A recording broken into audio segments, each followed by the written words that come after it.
Welcome to the 123 Electrification Expo. We're so happy to have you here today. This is a partnership between the town of Superior, the city of Louisville, the city of Lafayette, and Xcel Energy's Partners in Energy.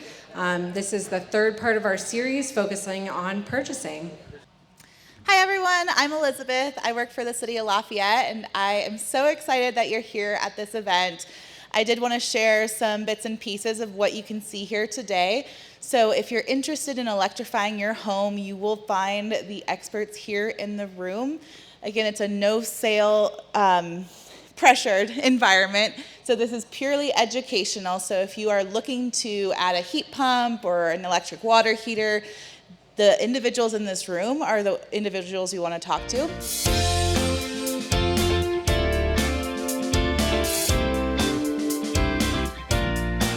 My name is Adam Gianola.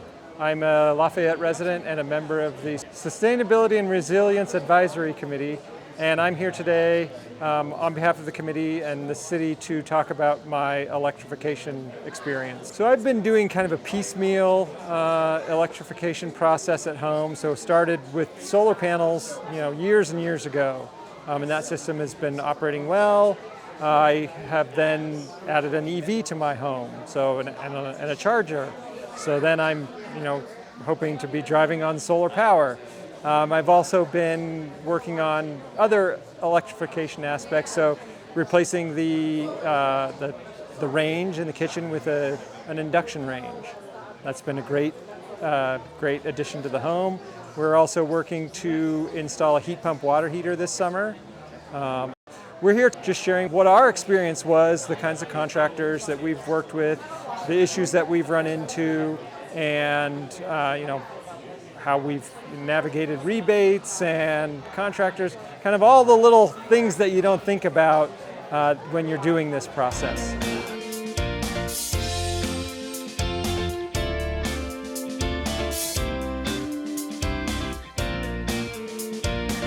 We have an EV showcase, so if you're contemplating purchasing an EV, there are EV owners just out here in the parking lot that you can ask all the questions to. And we also have an EV rider drive, so if you're interested to actually test driving an EV, it's just south of the parking lot, and you will see Drive Clean Colorado's booth.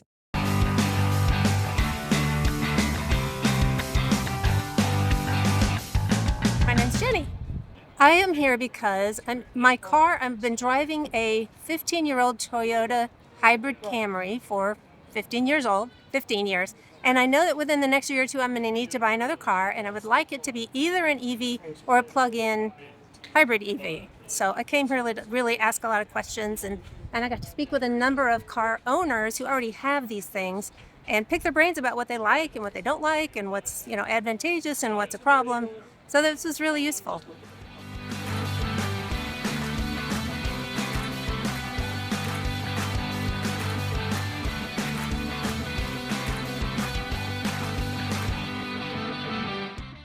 So I drive a Hyundai Ioniq 5. It's a 2023 model, and it's the Select trim. And we have, basically they've got a basic model and a higher level model as well. And today I'm showing off the resiliency of what an electric car can do. So I've got a mini fridge plugged in, I've got a TV running, I've got a fan running. Could plug in a few other devices in here. It generally pulls up to about 15 or 16 amps. And the end goal here is to be able to keep refrigerators, small fans, small space heaters, things like that running in the home if we lose power. I've heard stories of people running it for 3 days. I've heard people running things for a week. So pretty much enough time as you need. The other benefit is if it does run out, I could always drive the car out, charge it up, and bring it right back and go for another week, as long as the chargers are open. So it's a fantastic car too, on top of being a great battery. Hi, my name's Julia, and this is my Tesla Model 3.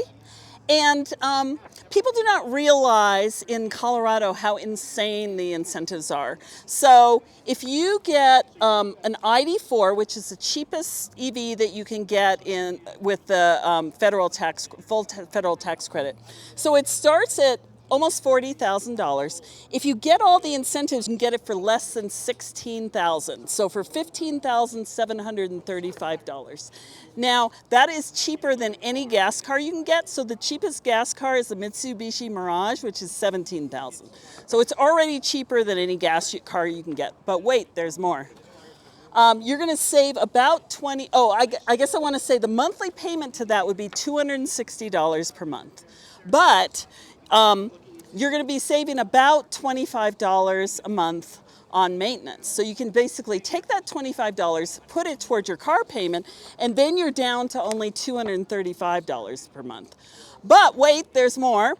You also figure out how much you spend on gas. So if you spend $100, $200, etc., and then you're going to get more savings. So if you spend $100 on gas, then you'll end up with $160 a month because of all the fuel savings.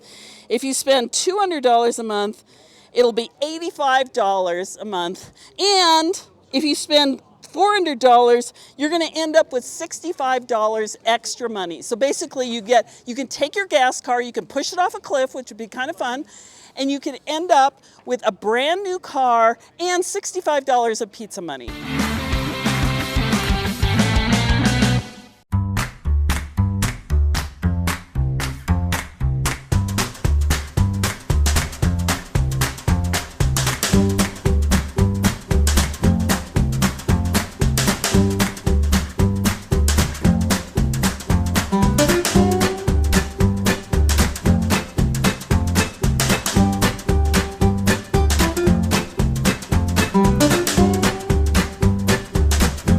Thank you. Yeah, thank you.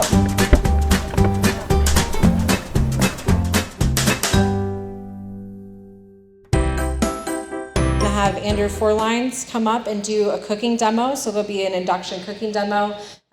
I'm Chef Andrew Forlines. I came up from Denver. I'm with the City of Denver, the Climate Action Department.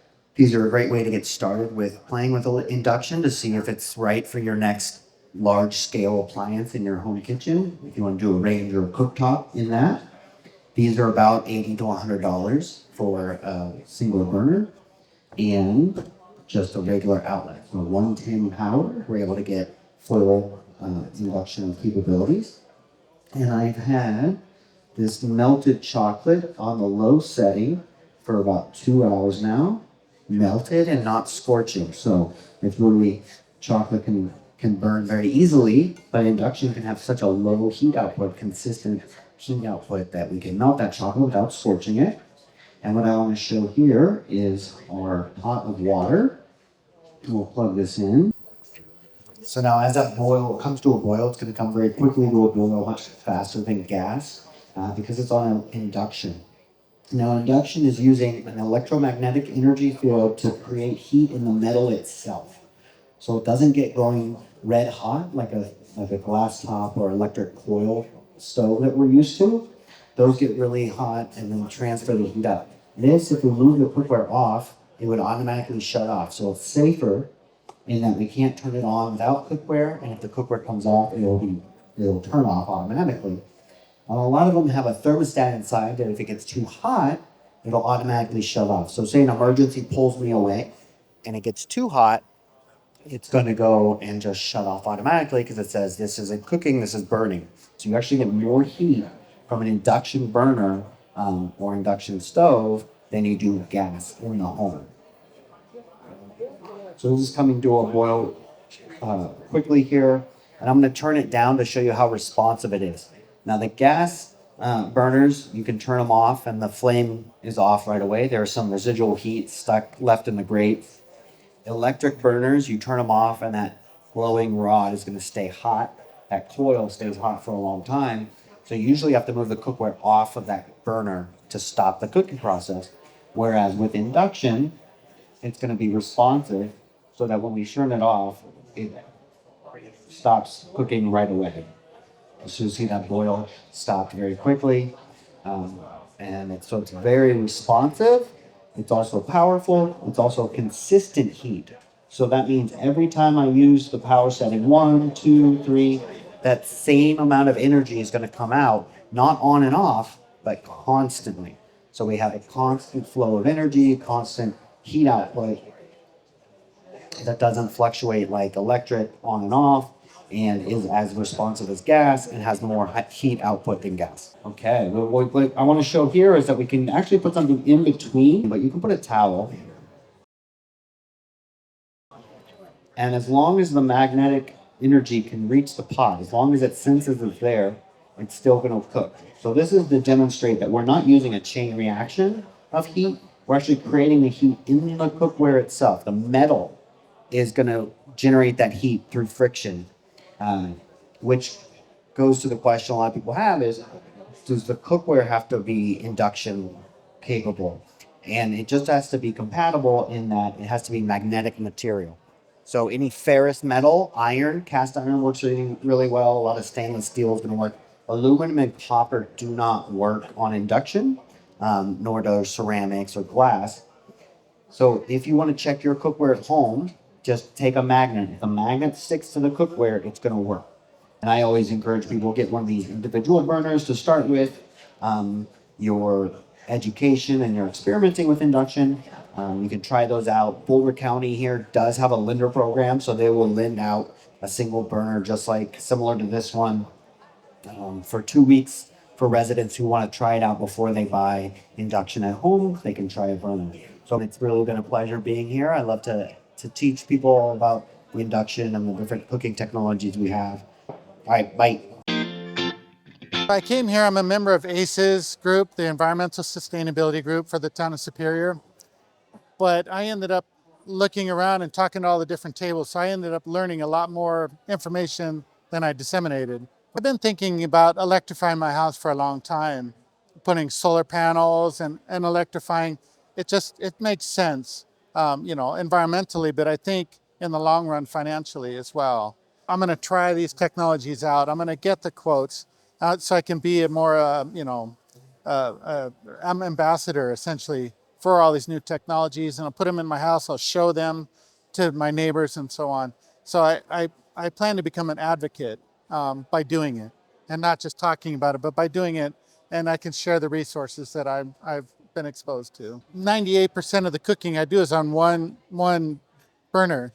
So I'm going to buy one of those and try it out for a few months, and then buy electric stove. I'm going to do an energy audit with Excel Energy, and then Elephant Energy is going to give me a quote on a heat pump. I'm appreciative to the town of Superior for hosting this event, and letting people test drive electric cars and learn about the new technologies and heat pumps. And I think it's the way of the future. So I'm thankful that they put the event on.